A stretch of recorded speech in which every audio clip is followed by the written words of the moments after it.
Hello, I'm Amy Zaby with the Jerusalem Connection Red Alert Report for Wednesday, April 10th, a Devine Smirk. In all seriousness and gravity that surrounds the plight of the Jewish people and the nation-state of Israel, it may seem like irony is not lost in it all, and I personally believe that is revealed to me that God can even have a little bit of a smirk. Despite the barrage of rockets heading towards Israel, Tel Aviv made TripAdvisor's top destination in their 2019 list of the best places in the world to visit. As well, Israel's population still comes out in international surveys as being some of the happiest people on earth, despite terror attacks in their streets and bombs falling from above and international movements trying to stifle their expression of education, culture, and freedom and contributions to the world. There can only be one explanation for this.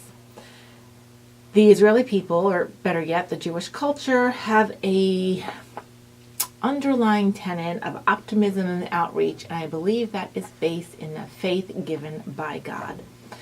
And here's another case in point that proves that God also provides a little bit of delight amidst the battle. In Amsterdam, a supporter of boycotting Israel, the BDS movement, Maiki Zeget, had no intention of marketing an Israeli wine when she posted on Twitter a picture of a wine on sale at a Dutch supermarket. In her tweet, she was trying to protest the sale, prompting Israel supporters here to mount a social media in a backlash to that. In the opening shot of that tweet, Zagat, a scholar of the electronic infatata contributor with fewer than 1,300 followers, she wanted to have people not buy this wine, saying that they're selling Efrat wine from the Judean hills, made in Israel, noting that this was part of the, quote, occupied Palestinian land, and therefore it is an illegal Israeli colony, and that nobody should buy this wine. Well, it turns out that the wine is not in an area that is in any sort of disputed territory. In reality, that wine is from one of Israel's oldest located wineries called Tesora in a town located within the 1949 armistice line. Despite its name, this woman did not do any research to the origin of the winery, and thus, in her failure to fact-check, had a bit of a backlash. Well, not only did Zagat get a geography lesson, she also got an unintended consequence. A Dutch-born Israeli business consultant and several other pro-Israel advocates began to engage with her on Twitter and repost, and therefore even mocking it, calling a tip from Menke, that woman's first name. And within 24 hours, it was the top trending topic on Dutch Twitter. People from around the country were using it with pictures of other bottles of Israeli wine. Within hours, both the red and white versions of the Efrat wines were sold out from the stores in the Netherlands, as well as an online store. And that included 525 actual stores in the Netherlands who carried it.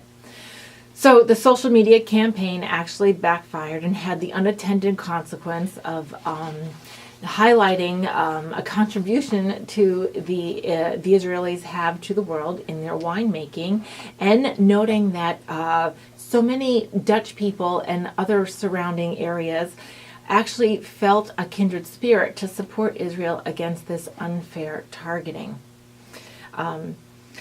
Thanks for the tip. Many people wrote when they mocked the Twitter to boycott it, and in fact reposted it. And again, 525 stores sold out of the red and white, as well as the online store connected to the winery. So I wanted to share a little bit of good news this week, that even God has a chance to smirk, as we all did, noting that this was pretty funny, that a BDS supporter, in her effort to target a product and have people not buy it, actually in 48 hours or less managed to have the product sell out completely. It also gives me a pleasure to see so many people in Europe and in the Netherlands actually feeling the desire to help and provide that answer to the BDS movement, which was, no, I'm going to go ahead and buy it, and buy a couple of bottles, in fact.